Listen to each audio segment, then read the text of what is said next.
자, 저는 오늘 라오디게아 교회에 대해서 계속해서 말씀을 증거하도록 하겠습니다.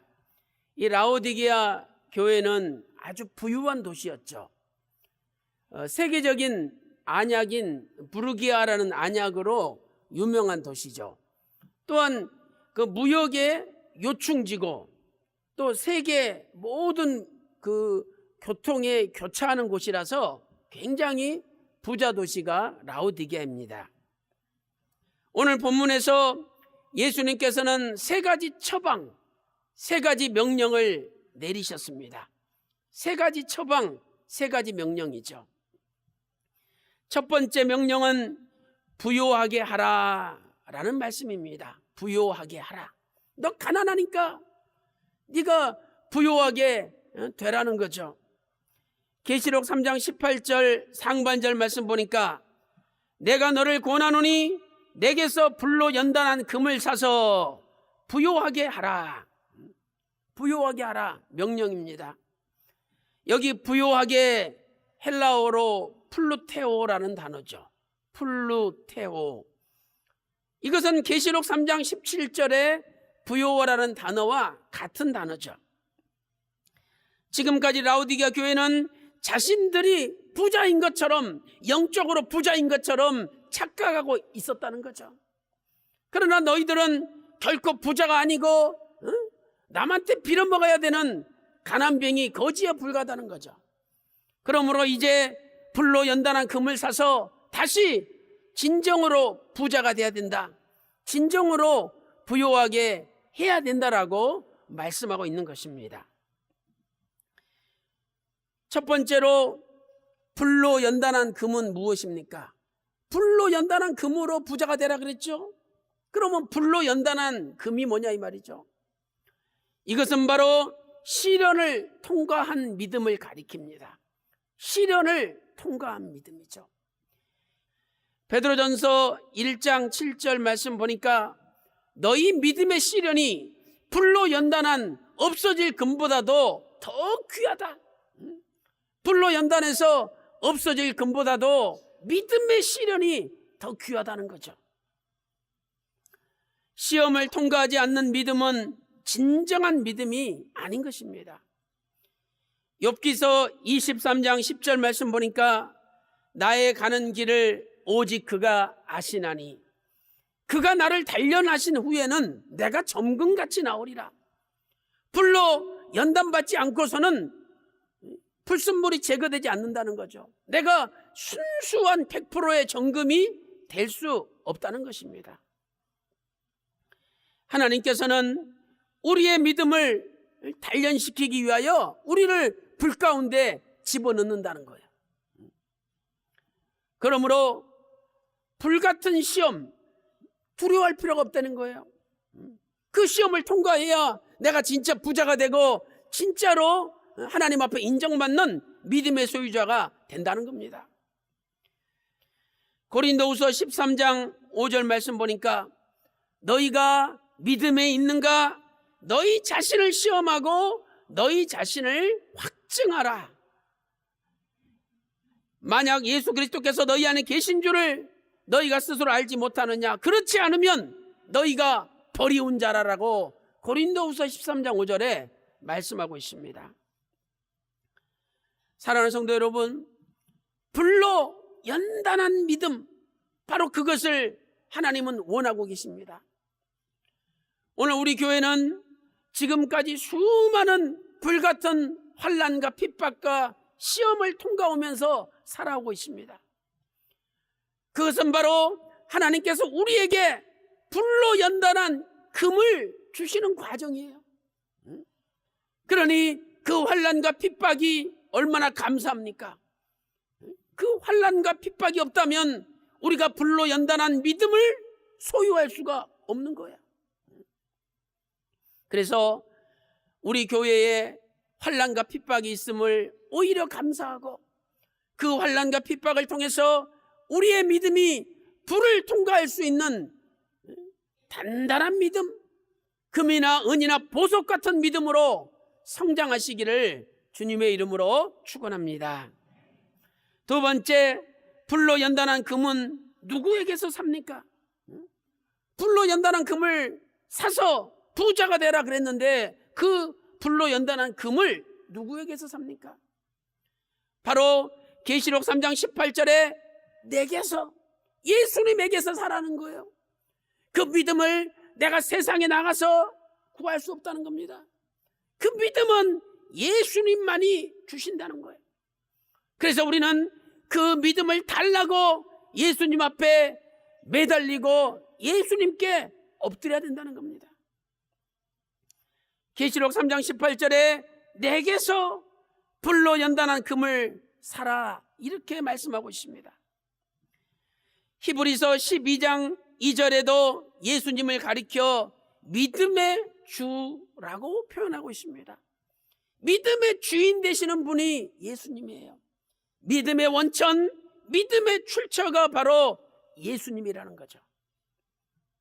그러므로 우리는 예수님께 불로 연단한 믿음을 달라고 요청해야 된다는 거예요. 그렇다면 어떻게 요청해야 됩니까? 첫 번째로 믿음이 없는 것을 도와달라고 요청해야 됩니다. 우리가 믿음이 없잖아요. 예수님, 나에게 믿음을 달라고 요청을 해야죠. 요청해야죠. 믿음이 쥐뿔만치도 없으면서 대단한 믿음을 가진 것처럼 자기 착각 속에 나는 부자다, 부족한 것이 없다 자부하고 있지만 예수님 볼 때는 믿음이 쥐뿔만치도 없다는 거예요. 그러니까 믿음을 달라라고 예수님 앞에 요청을 해야죠. 귀신 들린 아들을 둔 사람이 예수님께 찾아왔죠. 예수님께서 마가복음 9장 23절에 할 수 있거든이 무슨 말이냐? 믿는 자에게는 능치 못함이 없느니라 말씀하셨습니다. 그때에 마가복음 9장 24절에 이 아이의 아버지가 뭐라고 대답합니까? 주님, 나의 믿음 없는 것을 도와주소서. 나는 믿음 없습니다. 내 믿음 없는 것을 도와달라고 예수님 앞에 요청했던 것입니다. 오늘 우리도 예수님께 엎드려 아버지, 나는 믿음이 없습니다. 내 믿음 없는 것을 도와주십시오. 이렇게 겸손하게 기도할 때 우리에게 불로 연단한 믿음을 주실 줄로 믿습니다. 두 번째, 어떻게 요청해야 됩니까? 두 번째는 살아있는 믿음을 달라고 요청해야 됩니다. 살아있는 믿음을 주십시오. 이렇게 요청해야 되죠. 누가복음 17장 4절에서 예수님께서 말씀하시기를 7번 죄를 짓고 와서 용서해 달라고 해도 그 사람을 용서해 달라, 용서해 주라, 예수님이 말씀하셨어요. 이 말씀은 보통 인간으로서는 도저히 지킬 수 없는 말씀이에요. 아니, 한 번 잘못했다 그래서 용서해 줬는데 두 번 또 죄 짓고 또 용서해 달래, 용서해 줄 수 있겠죠. 그런데 7번 또 죄를 짓고 또 용서해 달라 그러면 용서해 주겠습니까? 너 같은 건 틀렸어. 한두 번도 아니고 그렇게 맨날 반복해서 죄를 지면서 무슨 낯짝으로 죄를 용서해 달라 그러느냐? 단번에 거절할 겁니다. 제자들이 볼 때도 이 말씀은 도저히 순종할 수 없는 말씀이에요. 그래서 누가복음 17장 5절에서 제자들이 예수님, 우리에게 믿음을 더하소서, 이렇게 요청했습니다. 우리에게 믿음을 더해달라고. 그래도 제자들은 자기들이 믿음이 좀 있는 줄 알았죠. 그러니까 우리가 믿음이 있기는 있는데 그 말씀은 도저히 순종할 수 없습니다. 그러니 믿음을 좀 더해달라고, 플러스 해달라고 예수님한테 요청한 거죠. 그때 예수님께서 뭐라고 말씀하셨습니까? 야, 니들이 무슨 믿음이 있냐? 그런 식이에요. 그러면서 너희들에게 겨자씨 한 알과 같은 믿음만 있으면 뽕나무더러 바다의 신기라고 해도 신겨진다는 거예요. 그러니 제자들은 자기들이 좀 믿음이 있는 줄 알고 착각하고 있었는데 예수님께서 겨자씨 하나일 만한 믿음도 제자들한테 지금 없다는 거죠. 그렇다면 겨자씨 같은 믿음이 어떤 믿음입니까? 바로 살아있는 믿음이에요. 살아있는 믿음. 겨자씨는 아주 작지만 이 작은 씨가 싹이 나고 줄기가 생기고 이빨이 생기고 자라서 거대한 나무를 이뤄요. 마태복음 13장 31절 32절을 보세요. 천국은 마치 사람이 자기 밭에 심은 겨자씨 하나를 같으니 이는 모든 씨보다 작은 것이로되 자란 후에는 나물보다 커서 나무가 되매 공중의 새들이 와서 그 가지에 깃들이느니라. 작은 겨자씨가 큰 나무를 이뤄요. 그 겨자씨 같은 믿음은 바로 살아있는 믿음입니다. 믿음이 살아있으면 앞으로 큰 나무가 되고 거대한 역사를 이룬다는 거예요. 오늘 여러분에게는 이러한 살아있는 믿음이 있습니까? 앞으로 구속사의 말씀이 거대한 나무가 되어서 전 세계를 덮고 전 세계 지친 영혼들이 그 그늘에 다 들어와서 안식할 거라는 그런 거대한 믿음이 저와 여러분 속에 있습니까? 겨자씨는 작은 거지만 미래를 내다보는 살아있는 믿음이 있다면 반드시 그 믿음대로 된다는 거예요.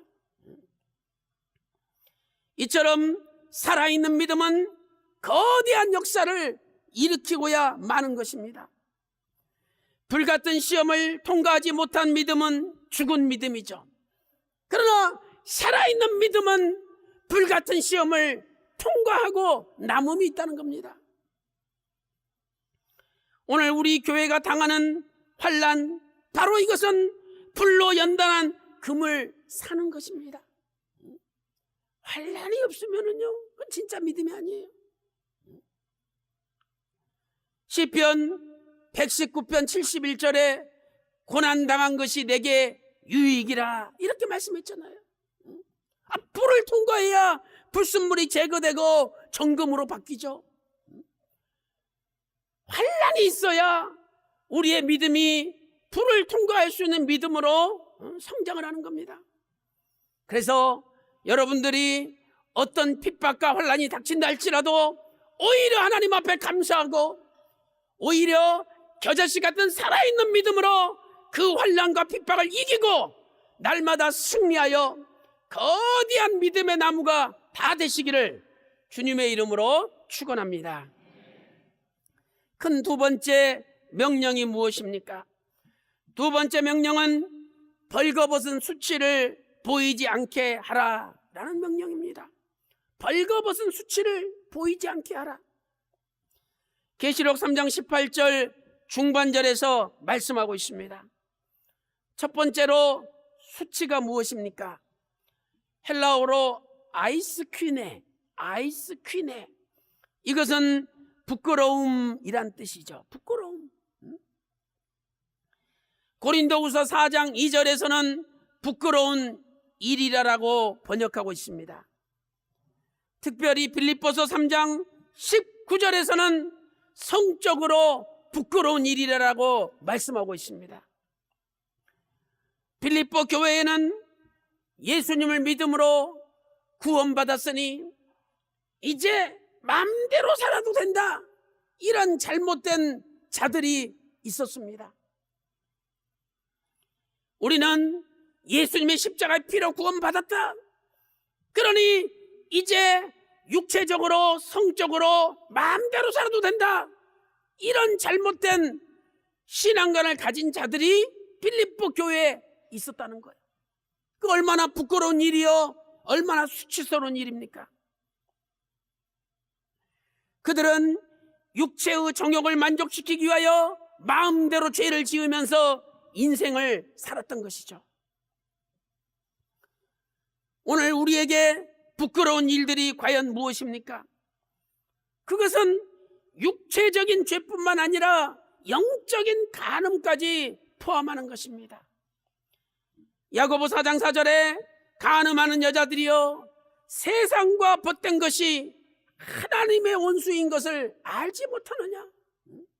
아니, 하나님과 원수가 돼서 뭐가 잘 되겠습니까?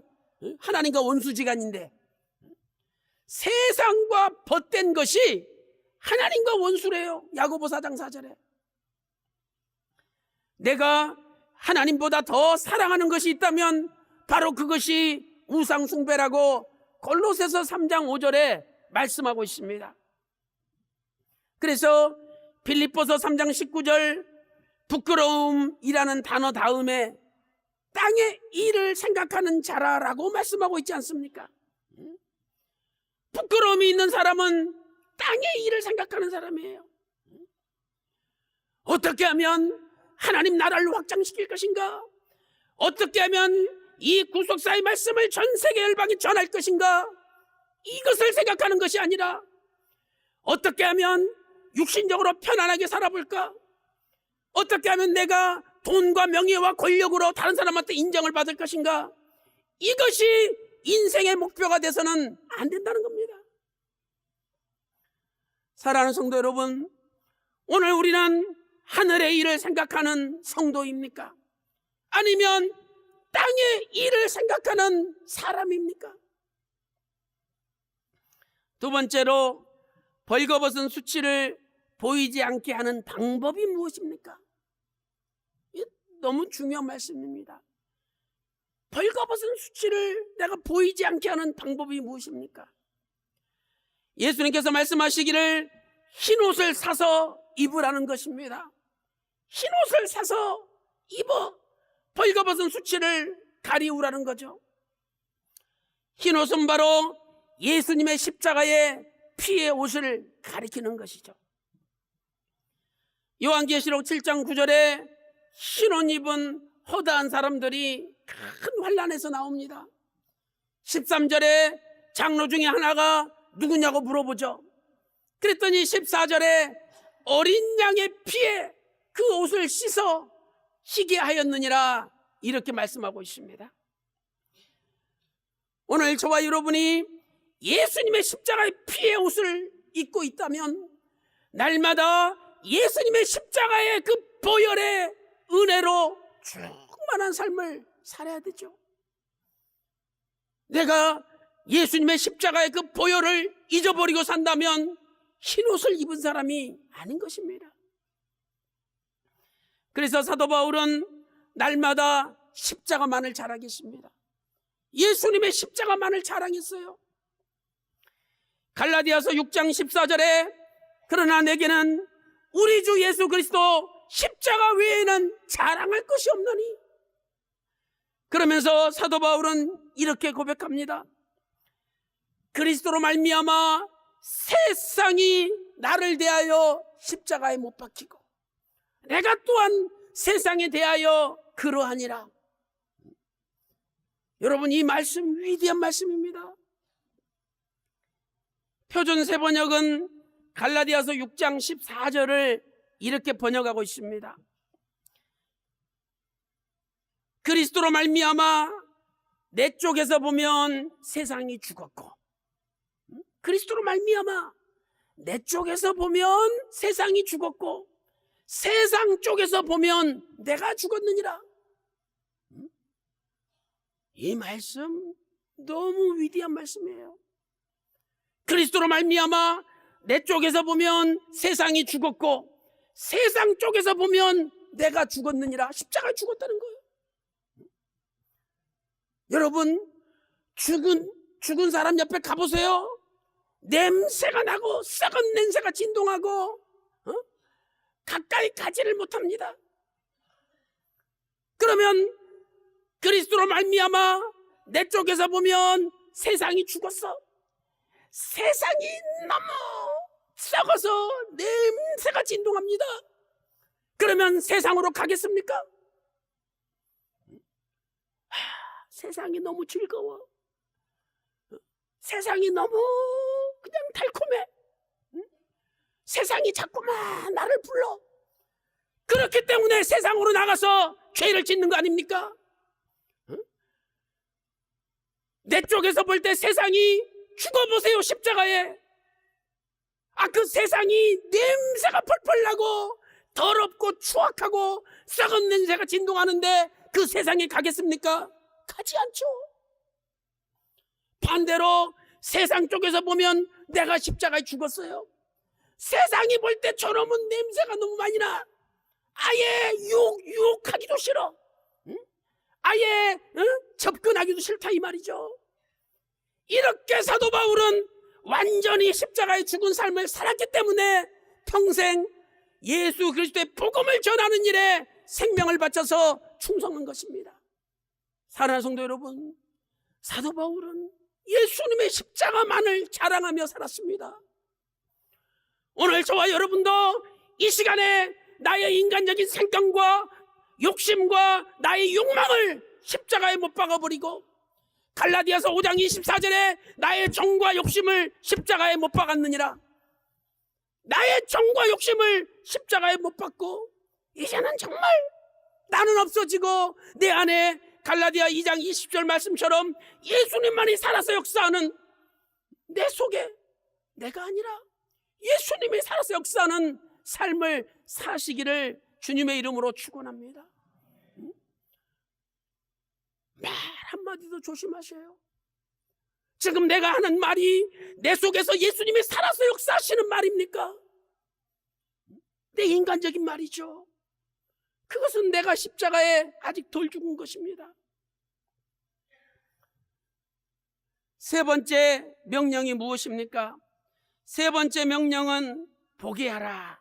보게 하라는 겁니다. 보게 하라. 계시록 3장 18절 하반절 말씀 보니까 안약을 사서 눈에 발라 보게 하라. 갈라디아 3장 17절 하반절에서 눈이 멀었다 그랬죠. 라오디게아 교회가 영적으로 눈이 멀었어요. 그러니 이제는 안약을 사서 좀 보게 하라라고 예수님께서 권면하고 계시는 거죠. 이 안약을 사서 바르는 것은 굉장한 호소력이 있습니다. 왜? 라오디게아 지방 자체가 세계적으로 유명한 부르기아라는 안약을 생산해서 파는 도시거든요.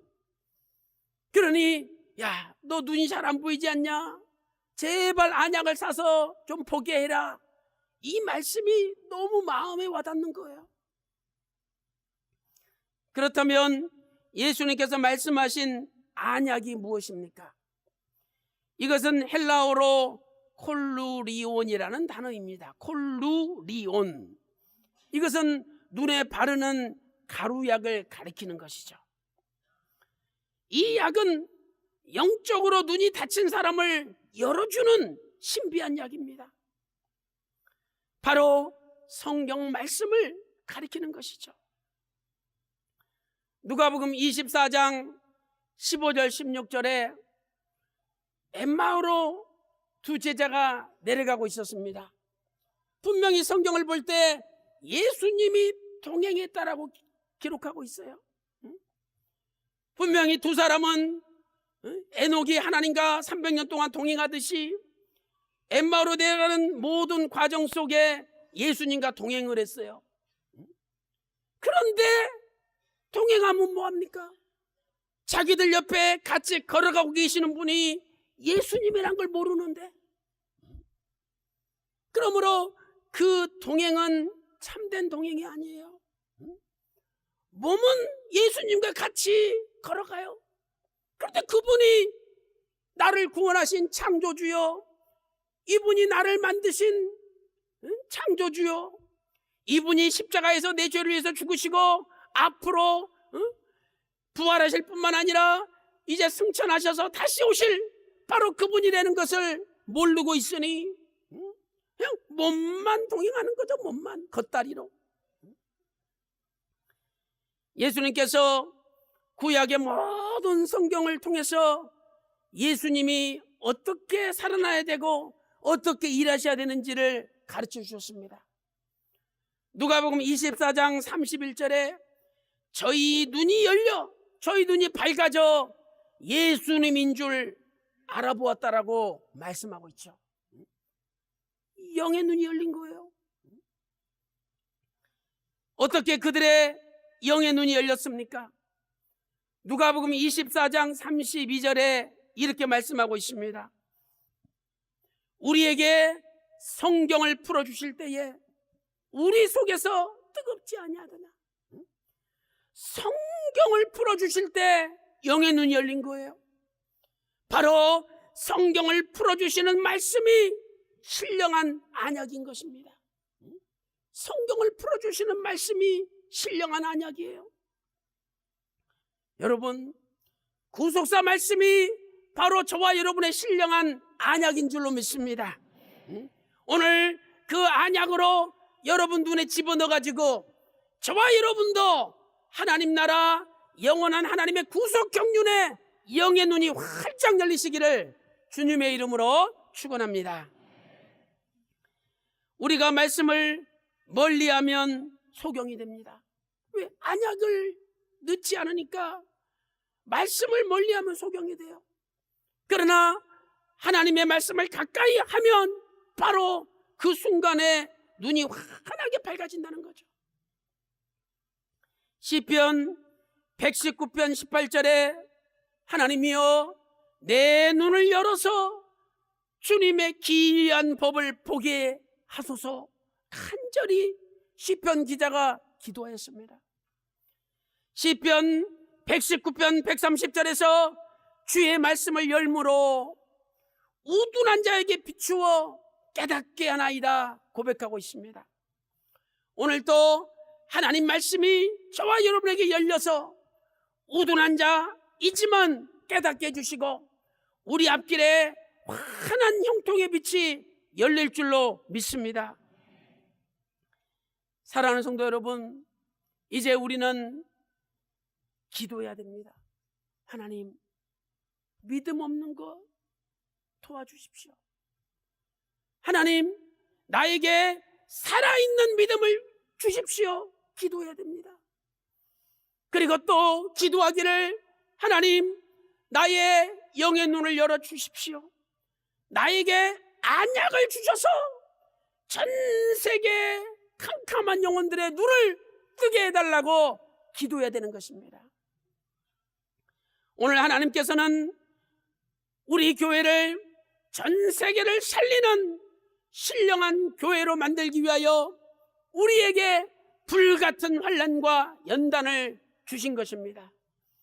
오늘도 살아있는 믿음으로 이 환난과 연단을 끝까지 이기고 승리함으로 마침내 저와 여러분은 어떤 불같은 시험 가운데서도 승리할 뿐만 아니라 그 불같은 시험에 타들어갈 수밖에 없는 많은 중생들을, 많은 영혼들을 불에서 끄집어내는 신령한 믿음의 사람들 되시기를 바라겠습니다.